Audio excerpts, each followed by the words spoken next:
আসসালামু আলাইকুম ওয়া রাহমাতুল্লাহি ওয়া বারাকাতুহু। সম্মানিত দর্শক শ্রোতা মণ্ডলী, আমার আজকের জিজ্ঞাসা জবাব অনুষ্ঠানের 20তম পর্ব। আজকের অনুষ্ঠানে আমি যে জিজ্ঞাসাটির জবাব দিচ্ছি সেটি পাঠিয়েছেন H.M. ফয়সাল। H.M. ফয়সাল বলেছেন, হানাফি মাযহাব অনুযায়ী গায়বানা জানাজা নাজায়েজ হওয়া সত্ত্বেও জামাতের উলামায়ে কেরাম তথা জামাতে ইসলামীর আলেমরা গায়বানা জানাজা পড়েন কেন? এটা মূলত মৌলানা মওদুদীর উপর আনিত একটি অভিযোগ। ভাই H.M. ফয়সাল, গায়বানা জানাজা এটা জামাতে ইসলামের বা জামাতি উলামায়ে কেরামের কোনো আবিষ্কার নয়। গায়বানা জানাজা ইসলামী শরীয়তের একটি বিধান, যেখানে হাদিসের কিতাবগুলোতে মিশকাতে, বুখারীতে, মুসলিমে, আবু দাউদে, মুসনাদে আহমদে, ইবনে মাজাহ এই সকল হাদিসের কিতাবে আল গায়বু আলা সালাত এই শিরোনামে অথবা অন্য অন্য শিরোনামে, যেমন বাবুন ফি সালাতে আলাল মুসলিমে ইয়ামুতু ফি বিলাদিল মুশরিক, বিলাদিশ শিরক, এইসব শিরোনামে হাদিসের কিতাবগুলোতে যেখানে অধ্যায় রয়েছে, পাঠ রয়েছে, হাদিস রয়েছে এবং এই হাদিসগুলোর সনদও সহিহ, হাদিসের সনদের মানও সহিহ, সেখানে গায়বানা জানাজাকে জামাতের বা মৌলানা মওদুদী অথবা জামাতের আলেমদের কাঁধে গাড়ে ফেলে দেওয়া সঠিক নয়।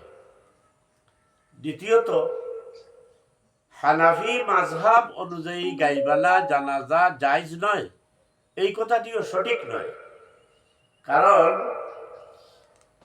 হানাফি মাযহাবের আইম্মায়ে মুতাআখিরিনদের অন্যতম শীর্ষ মুজতাহিদ ইমাম হাফিজ ইমাম জয়নবী রহমতুল্লাহ আলাইহি সুস্পষ্টভাবে বলেছেন, শর্ত সাপেক্ষে গায়বানা জানাজা জায়েজ আছে। অনুরূপভাবে অন্যান্য মুজতাহিদিনদের মধ্যে ইমাম খাত্তাবী রহমতুল্লাহ আলাইহি, ইবনু আব্দুল বার রহমতুল্লাহ আলাইহি, ইমাম ইবনে তাইমিয়া রহমতুল্লাহ আলাইহি, ইমাম বাইহাকি রহমতুল্লাহ আলাইহি, ইমাম ইবনুল কাইয়িম রহমতুল্লাহ আলাইহি এবং সমকালীন সময়ের উপমহাদেশের প্রখ্যাত বিখ্যাত ফতোয়ার কিতাব ফতোয়ায়ে আলমগীরি, আহসানুল ফতোয়া, ইমদাদুল ফতোয়া, ফতোয়ায়ে দারুল উলুমেও আছে শর্ত সাপেক্ষে গায়বানা জানাজা জায়েজ আছে। যেমন সৈয়দুল মুরসালিন মুহাম্মদুর রাসূলুল্লাহ সাল্লাল্লাহু আলাইহি সাল্লামের কাছে যখন নাজ্জাশী বাদশার ইন্তেকালের খবর আসে, তখন আল্লাহ রসুল সাল্লাল্লাহু আলাইহি সাল্লাম ঘোষণা দিলেন, সাল্লু আলা আখিলাকুম, সাল্লু আলা আখিলাকুম মাতা বেগায়রে আরদিকুম, নামাজ পড়ো অর্থাৎ জানাজা আদায় করো তোমাদের ভাইয়ের জন্য যে তোমাদের দেশের বাইরে ইন্তেকাল করেছে। এ থেকে প্রমাণিত হয় যে অমুসলিম প্রধান কোনো দেশে যদি কোনো মুসলমান মারা যায় আর তার জানাজার নামাজ যদি আদায় করার মতো কেউ না থাকে অথবা আদায় করার পরিবেশ না থাকে, তাহলে তার জন্য গায়বানা জানাজা আল্লাহ রসুল নিজেও পড়েছেন। অনুরূপভাবে অন্যান্য হাদিসের কিতাবে আল্লাহ রসুল সাল্লাল্লাহু আলাইহি সাল্লামের এই হাদিসকে অন্য শিরোনাম দিয়ে আনা হয়েছে, বাবুন ফি সালাতে আলাল মুসলিম ইয়ামুতু ফি বিলাদিল মুশরিক, যে মুশরিক দেশে যে মুসলমান মারা গেছে তার জন্য গায়বানা জানাজা জায়েজ আছে।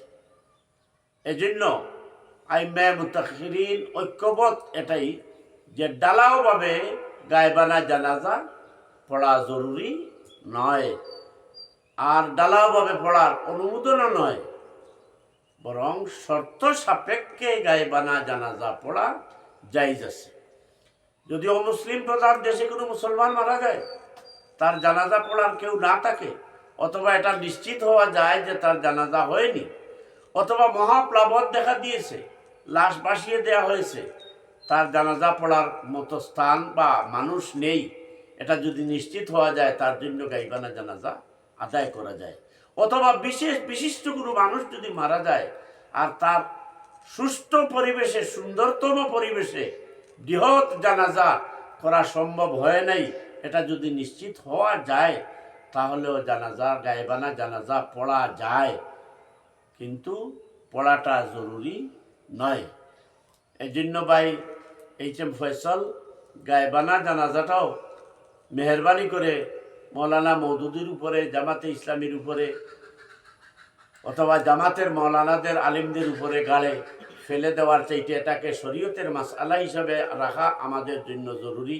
আমিও দেওবন্দি আলিম, আমিও দেওবন্দ পড়ুয়া মৌলানা, আমিও দেওবন্দ পড়ুয়া আলিম, কৌমিতে পড়ুয়া আলিম। আমি এটা নিজেও দেখেছি এবং শুনেছি, এবং দেওবন্দের মুফতি সাহেবানও একথা বলেন, শর্ত সাপেক্ষে গায়েবানা জানাজা জায়েজ। এখন মৌলানা মওদুদি রহমতুল্লাহ আলাইহি জানাজা, গায়েবানা জানাজা হেরেম শরীফে হয়েছে, আরও বিভিন্ন স্থানে হয়েছে। সেই পরিবেশে, সেই পরিস্থিতিতে তারা কেন পড়েছেন? নাজায়েজ হইলে পড়ার কথা নয়, জায়েজ হিসাবেই তারা আদায় করেছেন। আল্লামা দেলোয়ার হোসেন সাইদি রহমতুল্লাহ আলাইহির গায়েবানা জানাজা পড়া হয় নাই। তার জানাজাতে যারা শরীক হয়েছিলেন তারা জানাজা আদায় করেছেন, এরপরও যারা বক্তবৃন্দ অতি আবেগে গায়েবানা জানাজা আদায় করেছেন, তারা গায়েবানা জানাজা আদায় করেছেন বলে যে এটা উত্তম হয়ে গেছে, অথবা শর্ত হয়ে গেছে, অথবা পড়া লাগে হিসাবে পড়েছেন, এই ধরনের ফতোয়া আমরা দিতে পারবো না, কেউ দেনও নাই কোনোদিন। আশা করি বুঝতে পেরেছেন।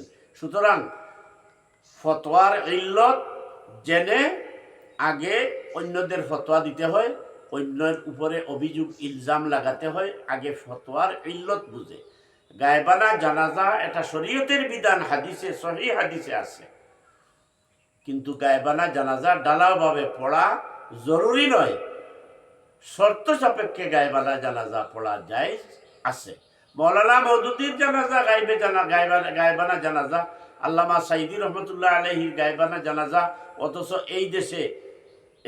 এই দেশে বিগত দিনে জালিম সরকার জুডিশিয়াল হত্যার মাধ্যমে যাদেরকে জেলখানায় হত্যা করেছিল, তাদের গায়েবানা জানাজা যদি কেউ আদায় করে থাকেন, সেই পরিবেশ পরিস্থিতি বিবেচনায় অবশ্যই গায়েবানা জানাজা তাদের জন্য আদায় করা ঠিক ছিল, আছে। এজন্য তারা আদায় করেছেন বলে ডালাওভাবে সকলে আদায় করতে হবে, এই ফতোয়া, এই মাসআলা আমরা দিতে পারি না। আশা করি বুঝতে পেরেছেন।